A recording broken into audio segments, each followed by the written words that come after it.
Les amis, vous vous souvenez du rachat triomphal de BFM et RMC par Rodolphe Sadet, 1,55 milliard déposé comme ça sur la table pour s'offrir l'un des groupes médiatiques les plus puissants de France.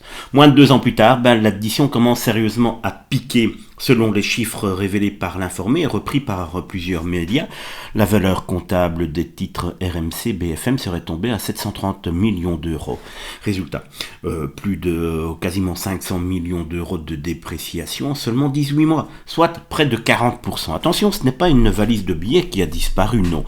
C'est la reconnaissance comptable que les bénéfices futurs espérés risquent d'être bien moins élevés que prévu. Mais cela reste quand même un énorme signal d'alarme. Et le plus savoureux, c'est que cette confidence rapportée par la presse. Tout le monde savait que Rodolphe Sadet avait surpayé. Autrement dit, la mauvaise affaire économique était peut-être prévisible. Mais alors, pourquoi acheter BFM à ce prix-là? Mais acheter BFM, ce n'était pas seulement acheter des audiences, c'était aussi acheter une puissance médiatique, une visibilité politique et une capacité d'influence considérable. Et oui, quand certains achètent CNews, c'est tout simplement scandaleux, il faut virer CNews du panel médiatique, mais quand à gauche on achète BFM, bien plus cher que sa valeur, juste pour pouvoir y mettre sa façon de penser, là cela pose moins problème.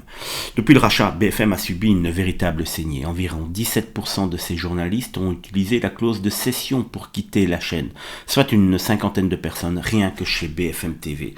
Le groupe cherche désormais à vendre ses 9 chaînes locales dans le cadre d'un plan d'économie annoncé à 20 millions d'euros. Faut néanmoins rester honnête. BFM n'est pas morte. Elle a même repris la première place mensuelle d'information en juin 2026, mais sur l'ensemble de la saison 2025-2026, CNews conserve l'avantage avec 3,2% de part d'audience.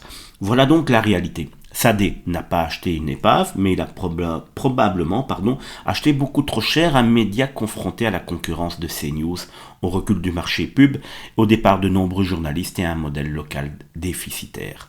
Le roi du transport maritime voulait bâtir un empire médiatique. Pour l'instant, son navire BFM prend sérieusement l'eau, mais est-ce que cela n'est pas tout simplement aléatoire par rapport au fait de pouvoir y mettre ce qu'il a envie que les Français entendent ?